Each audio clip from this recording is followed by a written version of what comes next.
मनोज जरांगे पाटील यांच्या उपोषणाचा आज 8वा दिवस आहे। जरांगेंच्या प्रकृतीत काहीशी सुधारणा पाहायला मिळते तर मुख्यमंत्र्यांनी उपोषण मागे घेण्यासंदर्भातलं आवाहन केलं होतं, मात्र तरी देखील जरांगे पाटील आपल्या उपोषणावरती ठाम असल्याचे पाहायला मिळतात। तर जरांगे पाटील यांच्या उपोषणाचा आज 8वा दिवस आहे, त्या अनुषंगाने जरांगेंच्या तब्येतीत काहीशी सुधारणा देखील होत असल्याचं पाहायला मिळतं। या संदर्भातले अधिकचे अपडेट जाणून घेऊयात। आमचे प्रतिनिधी सचिन बडे यांच्याकडून ते थेट आपल्यासोबत लाईव्ह जोडले जात आहेत अंतरवाली सराटीमधून। सचिन, आपण पाहतोय जरांगेंच्या उपोषणाचा खरं तर आज 8वा दिवस आहे। जरांगेंची तब्येत नेमकी कशी आहे, सध्याची काय परिस्थिती पाहायला मिळते? नक्कीच आपण अंतरवली सरट या गावामध्ये आहोत आणि याच गावामध्ये मनोज जरांगे पाटलांचं उपोषण सुरू आहे। आपण पाहताय अंतरवली सरट हे गाव आता राज्यातील सर्वाधिक जास्त चर्चेत असणारं गाव बनलंय, कारण मनोज जरांगे त्या ठिकाणी उपोषण करतात आणि मनोज जरांगेंची जी मागणी आहे ती अजूनही कायम असल्याचं पाहायला मिळतंय। पाटील, काही दिवसांपूर्वी आपण पाहिलं की तुम्हाला खूप वेदना झाल्या कारण उपोषणामुळे, मात्र अखेर आता प्रकृती कुठेतरी सुधारत आहे, मात्र तुमची मागणी अजून जशी तशी ठाम आहे। ठाम राहणारच ना, कारण मी मराठा समाजासाठी लढतोय, माझ्या स्वार्थासाठी नाही लढत। माझे गोरगरीब कष्टकऱ्यांचे लेकरं मोठे झाले पाहिजेत, त्यांना प्रत्येक वेळेस कोणी अडचणीत नाही आणलं पाहिजे।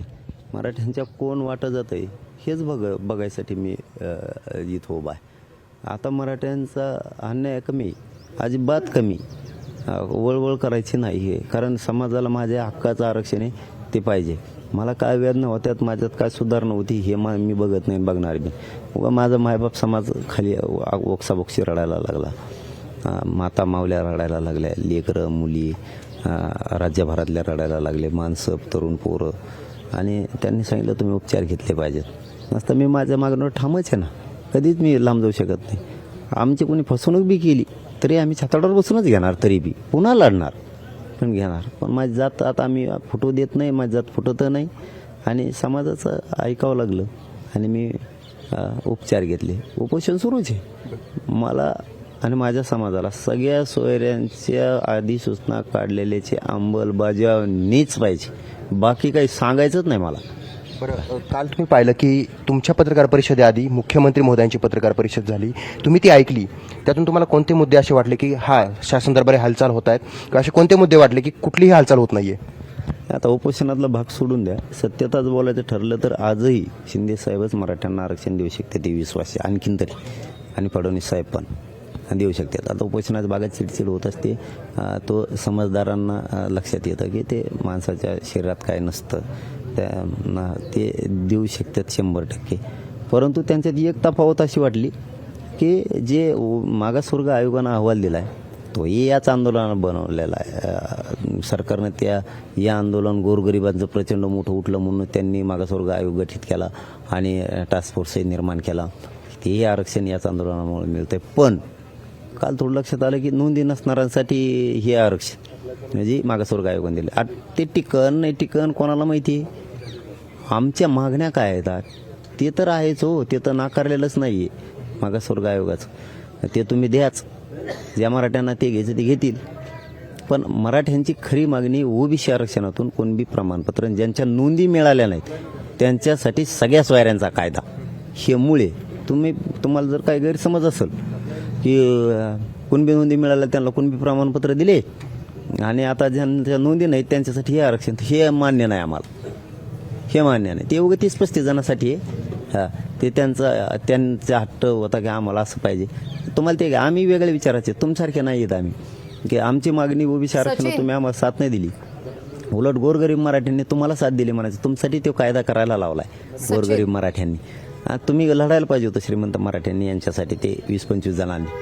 परंतु आमची मागणी ती आहे, तुम्ही जर 20 तारखेला ते घेतलं नाही तरी आंदोलन थांबू शकत नाही, सगळ्या सोयऱ्यांची अंमलबजावणीच करावं लागणार आहे, सुट्टीच नाही त्याशिवाय, आणि ते 100% करतील, कारण त्यासाठीच मुख्यमंत्री साहेबांनी अधिसूचना काढलेली, फडणवीस साहेबांनी त्यासाठीच प्रयत्न केले।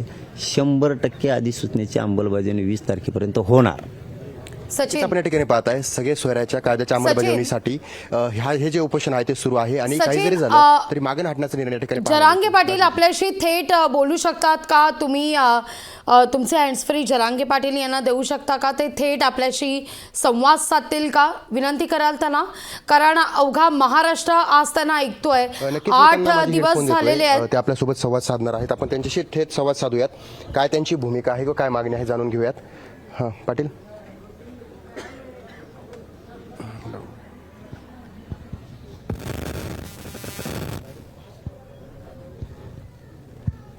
पाटील नमस्कार, स्वागत आहे तुमचं लोकशाही मराठीमध्ये.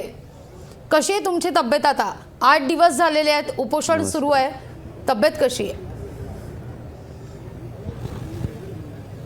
आता व्यवस्थित आहे. तोंड कोरडं पडतंय, अंग नाही, आणखी वेदना तर आहेतच. समाजापुढे वेदनेला नाही किंमत देत. तुम्ही उपचारही घेत नव्हतात, पाणीही पित नव्हतात, पण सगळ्यांनी आग्रह केला आणि आग्रहाखातर आता उपचार घ्यायला सुरुवात केली आहे. हो, माझ्या राज्यातले मायबाप समाज, माता माऊल्यांसह सगळे लेकरं समाज आरडत होते, ओक्साबोक्सी रडत होते की आरक्षण मिळणारच, आपण ते घेऊच. फसवणूक झाली तरी घेऊन, नाही झाली तरी घेऊ, तुम्ही पण पाहिजेत आम्हाला. कारण शेवटी मायबाप समाजाला मानलं म्हणल्यावर त्यांना मुलाची माझी एक लेकरू म्हणून माया असणारच. आणि ते कुठंतरी मन सुन्न झालं. आणि मी पण माणूस आहे, माझ्यात माया आहे, म्हणून ते उपचार घेतले. आणि माननीय न्यायालयाने निर्देश दिले होते की उपचार घ्यावे. उपचार सुरू आहेत, पण मी हटणार नाही. माझ्या उपोषण मी सोडणार नाही. सगळ्या कुणबी नोंदी समितीनं पुन्हा शोधून प्रमाणपत्र देऊन, परिवाराला देऊन, ज्यांच्या नोंदी नाहीत त्यांच्यासाठी सगळ्या सोयऱ्यांचा कायदा अधिसूचना काढली, त्याची अंमलबजावणी करण्यासाठी सरकारनं काढलेली. आणि ती सरकारची जबाबदारी शिंदे साहेब आणि फडणवीस साहेब 100% त्याची अंमलबजावणी करतील, ही आम्हाला आशा आहे आंदोलक म्हणून. पण आम्ही मात्र हटणार नाही म्हणजे नाही. मनोज भाऊ, तुम्ही वारंवार म्हणताय की सरकार नक्की सगळे सोयऱ्यांसंदर्भात जी अधिसूचना काढलेली आहे त्याचं कायद्यात रूपांतर करेल. काल सुद्धा मुख्यमंत्री म्हणालेत की मराठा आरक्षणासंदर्भात सरकार सकारात्मक आहेत, तरी देखील पाटील का उपोषण करतायत असा सवाल मुख्यमंत्र्यांनी उपस्थित केलेला आहे. नाही, मुख्यमंत्री साहेबांचा प्रत्येक वेळेस आम्ही शब्द पाळलेला आहे. आजही समाज पाळतोयच, असं नाही आहे. परंतु का करू नये? आम्हाला दिसायना ना सगळ्या सोयऱ्यांची तुम्ही अधिसूचना काढली, राजपत्रित आदेश, त्याच्यात तुमची सुद्धा प्रेस्टीज आहे, तुमची सुद्धा किंमत कमी होणार आहे ना. मग तुम्ही नाही केल्यावर आम्हाला दिसायना की तुम्ही त्याची अंमलबजावणी 15 तारखेला करणार का 20ला करणार. तुम्ही असं करून नाही चालणार की ECBCचा जो रद्द झालं आणि मराठ्यांच्या पोरांचं वाटलं झालं, त्याच्यानंतर माननीय न्यायालयाने सांगितलं होतं त्रुटी भरून काढा. तर मागासवर्ग आयोग याच आंदोलनामुळे गठीत झाले, नाकारण्याचं काही कारण नाही. फिर्याचा काही विषय नाही, तर मराठ्यांचं चारी बाजून कल्याण होईल. आणि अहवालही दिला, याच आंदोलनामुळे तेही आरक्षण मिळतंय. ते टिकल नाही टिकल हा भाग खूप आणखीन वेगळा आहे, परंतु ते नाकारलं नाही आम्ही. परंतु सगळ्या सोयऱ्यांचे याच्याबाबत हे 5-5.5 महिने झाले आंदोलन सुरू आहे. आणि तो शब्द तुम्ही 2.5 महिन्यापूर्वी नेलेला आहे की ज्यांच्या नोंदी नाहीत त्यांच्यासाठी आपण सगळ्या सोयऱ्याचा कायदा बनवू. तो कायदा आम्हाला पाहिजे, हे तर नाकारलेलंच नाहीये. हे तर याच आंदोलनामुळे मिळणार आहे समजा 20 तारखेला. पण 20 तारखेला आम्हाला सगळ्या सोयऱ्यांच्या अधिसूचनेची सुद्धा अंमलबजावणी पाहिजे. त्याशिवाय आंदोलन हे थांबू शकत नाही, उपोषण थांबू शकत नाही. आणि मराठ्यांचा रोज सरकारनं अंगावर घेऊ नये ही माझी त्यांना विनंती आहे. कारण मराठा समाज आता पूर्ण बिथरलेला. आताच तुम्ही उल्लेख केलात की मराठा समाज पूर्ण बिथरलेला आहे. 20 तारखेपर्यंतचा अल्टिमेटम तुम्ही सरकारला दिलेला आहे. एकीकडे पाटील, तुम्ही सगळ्यांना शांततेचं आवाहन करताय, शांततेच्या मार्गाने आपण आंदोलन करूया, आणि याकरता तुम्ही सरकारला 20 तारखेपर्यंतचा वेळ सुद्धा दिलाय. पण दुसरीकडे सुद्धा आपण पाहिलं तर काही ठिकाणी मात्र हिंसक वळण प्राप्त होताना दिसते. मग हिंगोलीत बस जाण्याचा प्रकार असू दे किंवा काही ठिकाणी ठिय्या आंदोलन असू दे, काही ठिकाणी आपण जर पाहिलं तर अनेक वाहनं जाण्याचा प्रयत्न झाला. आता हंबर्डे यांची कार फोडण्याचा सुद्धा प्रयत्न झाला. या आंदोलनाकडे तुम्ही कसं पाहता? अशांना आमच्या माध्यमातून काय आवाहन कराल तुम्ही? नाही ताई, मला 5-6 दिवस तर काही कळतच नव्हतं. कारण उपोषण हे साधी सोपी गोष्ट नसते. खरंय. माणूस चिडचिड करतो, त्याला म्हणजे काही समजत नसतं. मला काही कळत पण नव्हतं त्यावेळेस काय चाललंय कुठं काय नाही. परंतु माझं लोकशाहीच्या माध्यमातून आव्हान आहे, आंदोलन लोकशाही मार्गानं करावं जरूर, जितक्या ताकदीनं करता येईल तितक्या ताकदीनं करावं शांततेत. हे असं काय करू नये. आता ते कोणी केलंय काय केलंय मला काय त्यातली माहिती नाहीये, परंतु समाज आहे शेवटी. काय असतंय कुठं आपले फसवणूक होते असं वाटलं ना तर शेवटी समाज उभा राहतो. आणि माझी तब्येत खराब झाल्यामुळे लोक, मी पहिल्यांदाच सरकारला सांगतो आणि आज लोकशाहीच्या माध्यमातून सांगतो, पूर्वीचा मराठा आता नाही राहिलेला. त्यांना आता कोणाचं देणं घेणं नाही. त्यांना त्यांचे लेकरं मोठे झाले पाहिजे याच्यासाठी तो एकवटलेला आहे. मग सरकारनं हे समजून घेणं गरजेचं आहे. इकडं थोडंसं आंदोलन मागं पुढं काय झालं तर समाज तुटून पडतोय. कारण अन्याय झाला आहे ताई आमच्यावरती तितक्या वर्ष, जवळपास 70 वर्ष आम्ही अन्याय सहन केलेला आहे. आमचा कष्टकरी समाज आहे, गोरगरिबांचे लेकरं आहेत, मोठे व्हायलेत तर होऊ द्यायनात, म्हणजे आमचा हक्काचा सुनं द्यायनात. समाजाच्या लक्षात आलं आरक्षण म्हणजे काय आणि मी कोणासाठी लढतो, त्यांच्या लेकरासाठी. त्यामुळे त्यांच्या लक्षात आलेलं आहे की आता नाही, या मागून नाही हटायचं. मग मला उलशी काय झालं ते नाही दमकात, हे सरकारनं समजून घेणं गरजेचं आहे. आता सरकारनं मुख्यमंत्री साहेबांचं सुद्धा शक्तीपणाला लागलेली, फडणवीस साहेबांची सुद्धा लागलेली, शिंदे साहेबांची सुद्धा प्रतिष्ठापणाला लागलेली की त्यांनी आधी सूचना काढलेली म्हणून त्यांना त्याची अंमलबजावणीच करणं आहे. काय होतंय ताई, एक गफलत होती. आपण ते सरकारला सांगायला नाही पाहिजे, पण तरी आंदोलक म्हणून सांगतो की दिल्यावर समाज खुश व्हायला पाहिजे, नाराज नाही व्हायला पाहिजे. ही प्रथा असती. ती दिल्यावर नाराज का होतो याचा शोधच सरकार घ्यायला तयार नाही. हे नुसते घोषणा करतात शासन निर्णय करून, त्याची अंमलबजावणी नाही करत. आता आधी सूचना काढली, आता समाज खुश व्हायला पाहिजे, नाराज का व्हायला लागला, तुम्ही अंमलबजावणी करा ना. म्हणजे असं मोबाईल गेल्यावर अंमलबजावणीत मराठ्यांना फसवणूक झाली मिळालं, पण असं अंमलबजावणी म्हणायचं कधी तुम्हाला? करणार मग तुम्ही? आता 15 तारखेचे 20 तारखेवर गेलं, आम्हाला क्लिअरच व्हायना ना. आम्हाला क्लिअरच व्हायना की सगळे सोयऱ्यांचं तुम्ही अंमलबजावणी कधी करणार, कधी करणार नेमक्या, तुम्हाला वेळ किती दिला पाहिजे, काय केला पाहिजे. मग ते समाजाला वाटतं ना की आपलं पोरगं इकडं लढतंय, उपोषण करतंय, एखाद्या वेळेस जीवाला धोका होईल आणि सरकार असं काय करतंय. मग मुख्यमंत्री साहेबाचं आणि शिंदे साहेबाचं काम आहे ना की आपण अधिसूचना काढली ना, त्या अधिसूचनेचा आता अपमान नाही होऊ द्यायचा. आपण त्या अधिसूचनेची अंमलबजावणी करायची. ज्यांच्या कुणबी नोंदी सापडल्या नाहीत त्यांच्यासाठी सगळ्या सोयऱ्यांचा कायदा आहे, त्याची आपण अंमलबजावणी करावी. जबाबदारी आहे. त्यांनी स्पष्ट म्हण, हे बघा दिलदार मन पाहिजे, करायचं ना. मग अधिसूचना काढली ना चला करायचंय असं दिलदार मन पाहिजे लगेच, करणार आहेत आम्ही अंमलबजावणी, त्या सगळे सोयरे ठसून सांगायला पाहिजे ना. कशाला आंदोलन करूत आम्ही? का तुम्हाला काय वाटतं, का अंमलबजावणी केली जात नाहीये? काय वाटतं तुम्हाला, का वेळ काढला जातोय? किंबहुना 20 तारखेपर्यंत सरकारच्या वतीनं सांगितलं जात आहे की या सगळ्या संदर्भात निश्चित तोडगा निघेल, पण तुम्ही म्हणताय की अंमलबजावणी केली जात नाहीये. काल तर तुम्ही थेट आरोप सुद्धा केला, कायद्याची अंमलबजावणी करण्याच्या दृष्टीनं आमची फसवणूक झाली. का तुम्हाला असं का वाटतं, का वेळ काढला जातोय? नाही, त्याचं कारण असं की शिंदे साहेब इतका विश्वास समाजानं कोणावर टाकला नव्हता, फडणवीस साहेबांवरती सुद्धा टाकलेलाच आहे. याचा अर्थ असा नाही आहे. काय व्हायलंय, त्यांनी काल 8 वाजता प्रेस घेतली आणि त्यांनी सीएम साहेबांना, मुख्यमंत्री साहेबांना असं सांगितलं की ज्यांच्या कुणबी नोंदी मिळाल्या त्यांना कुणबी प्रमाणपत्र दिले जाणार आहेत आणि ज्यांच्या नोंदी मिळाल्या नाहीत त्याच्यासाठी आम्ही हा कायदा बनवतोय. म्हणजे मागासवर्ग आयोगाने दिलेल्या अहवालानुसार असं नाही होऊ शकत, असं नाही होऊ शकत. ज्यांच्या नोंदी नाही सापडल्या त्यांसाठी सगळ्या सोयऱ्यांचा कायदा आहे. ज्यांना कुणबी प्रमाणपत्र घ्यायचे नाहीत त्यांच्यासाठी मागासवर्ग आयोगाचा अहवाल घेऊन कायदा बनवू नये, असा त्याचा अर्थ आहे. तुम्ही संभ्रम निर्माण व्हायला लागला, त्यामुळं संभ्रम निर्माण नका करू. ही बघ, मागासवर्ग आयोग याच आंदोलनामुळे गोरगरिबांच्यामुळं गठीत झालेला आहे, तो अहवाल आलाय. टास्क फोर्सही याच आंदोलनामुळे गठीत झालेला आहे. हे सरकारनं केलंय ना, पण हे कोणासाठी, ज्यांना हे घ्यायचं नाही त्यांच्यासाठी. परंतु आंदोलन कशावर उभं आहे, ओबीसीतून मराठ्यांना आरक्षण. मग काय, कुणबी नोंदी मिळाल्या त्यांना कुणबी प्रमाणपत्र देणे आणि ज्यांच्या मिळाल्या नाहीत त्यांच्यासाठी काय करायचं आहे तर सगळ्या सोयऱ्यांचा कायद्याची अंमलबजावणी करायची. आणि हा विषय आंदोलनाचा आहे. हैदराबादचं गॅजेट घ्यायचं हा आंदोलनाचा मूळ गाभा आहे. आणि तुम्ही हे सोडून तुम्ही जर असं म्हणायला लागले की मागासवर्ग आयोगाचा अहवाल आम्ही आता घेतलाय आणि आता आम्ही कायदा पारित करणार आहेत की ज्या मराठ्यांच्या नोंदी नाहीत त्यांच्यासाठी, हे नाही मान्य. मग आम्हाला हे मान्य, आम्हाला सगळ्या सोयऱ्यांचा कायदा पाहिजे, हे सुद्धा पाहिजेच, हे मागासवर्ग आयोगाचा अहवाल घेऊन तोही कायदा पारित करून मराठ्यांना आरक्षण द्या. कारण मराठी आम्हीच येतं, कुणबी आम्हीच येत. कुणबी म्हणजे शेतकरी आम्हीच आणि मराठी आम्हीच येतं. त्यामुळे सगळ्या सोयऱ्यांच्या अंमलबजावणीशिवाय ताई हे आंदोलन थांबू शकत नाही म्हणजे नाही. अगदी अगदी मनोज भाऊ, आता तुम्ही उल्लेख केलात की मागासवर्गीय आयोगाचा अहवाल, हा जो अहवाल काल राज्य सरकारला सादर करण्यात आला त्यामध्ये असं म्हटलं जात आहे मराठा समाजाला 10% आरक्षण मिळू शकतं असा हा अहवाल सांगतो. मराठा समाजाचा मागासलेपण सांगणारा हा सगळा अहवाल आहे, शैक्षणिकदृष्ट्या सामाजिकदृष्ट्या, आणि त्या अनुषंगानं 10% आरक्षण मराठा समाजाला दिलं जाऊ शकतं, ज्याचा निर्णय 20 फेब्रुवारीला होणार आहे.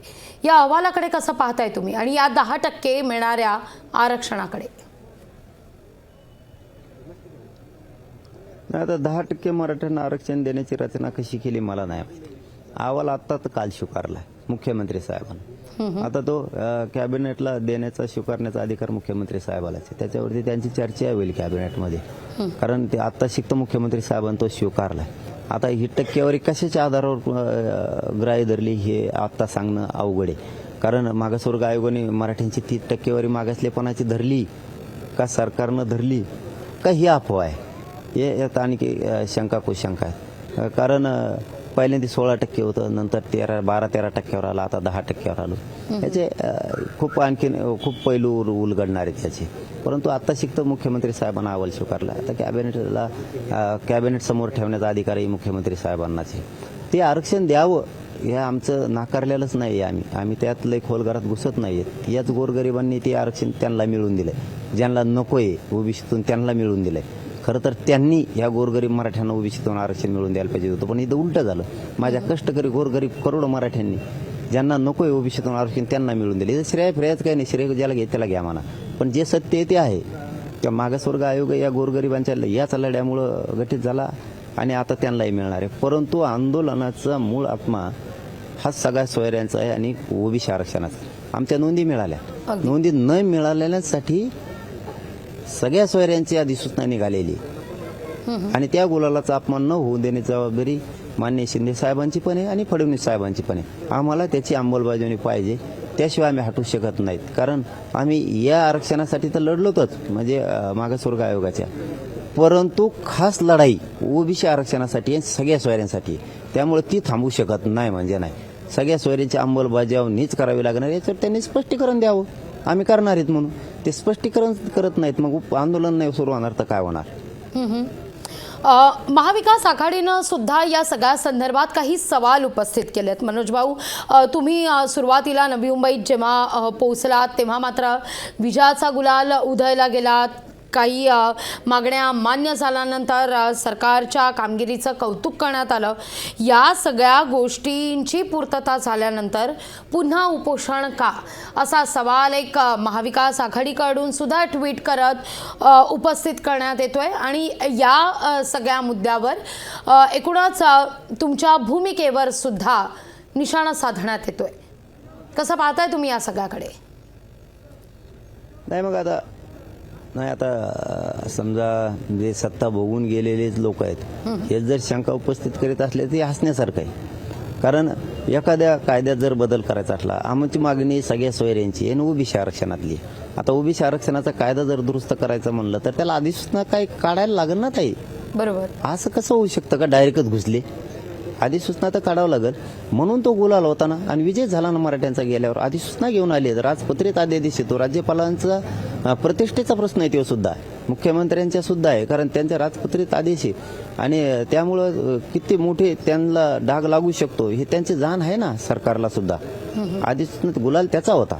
आता त्यांनी असे सत्ता भोगलेल्या लोकांनी अशी शंका उपस्थित करणं म्हणजे हे काय झालं, आता यांच्या दुकानाच्या चाव्या हरवल्यासारखा खेळ झालेला आहे. ते चाव्या अंतरवाले ते सगळ्याच्या लय जणात दुकानं बंद पडले. मग आता ते दुकानावाले असे येणारच आहेत ना. त्यामुळे आम्हाला त्याचं काय नाही वाटत. आमच्या गोरगरिबांनी कायदा हिसकून आणला, त्या दिवशी आरक्षण हिसकून आणलंय, त्याची फक्त अंमलबजावणी. आता अंमलबजावणीसाठी लढाई. मुंबईत गेल्यामुळे काही मिळालं नाही असं कोणीच म्हणू शकत नाही, कारण तिथं अधिसूचना आहेत, अध्यादेश आहेत हातात. अहो ताई, आज 57 लाख मराठ्यांना मिळालं, जवळपास 1.5 करोड मराठ्यांचं कल्याण झालेलं आहे आमच्या गोरगरिबांच्या लेकरांचं. आज राज्यातल्या सगळ्या मुलींना मोफत शिक्षण झालंय, सगळं टोटल. हे यश नाही आहे का? याची प्रक्रिया सुरू झाली अगदी गुन्ह्यांची सुद्धा हैदराबादचं गॅजेट सुद्धा घ्यायला लागले यश आहे आता बघवत नाही त्याला मी काय करू अगदी त्यांना बघवत शेवटचा माझ्या सवाल. गोरगरीबांचे लोक मोठे व्हायला लागले कष्टकरी गोरगरीब मराठी मोठे व्हायला लागले अगदी शेवटचा सवाल मनोज भाऊ 20 तारखेनंतर तुमची भूमिका नेमकी काय असेल जर सगळे सोयऱ्यांसंदर्भात कायद्याची अंमलबजावणी केली नाही किंवा आणखीन तुमच्याकडे वेळ मागितला तर जरांगे पाटील यांची भूमिका काय असेल?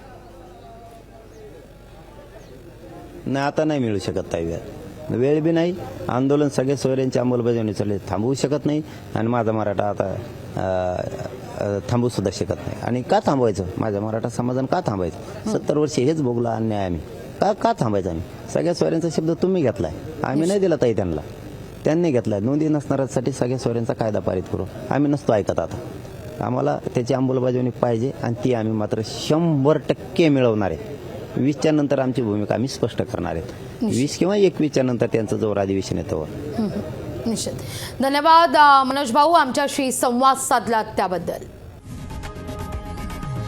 लोकशाही मराठी ऐका पहा जागरूक रहा.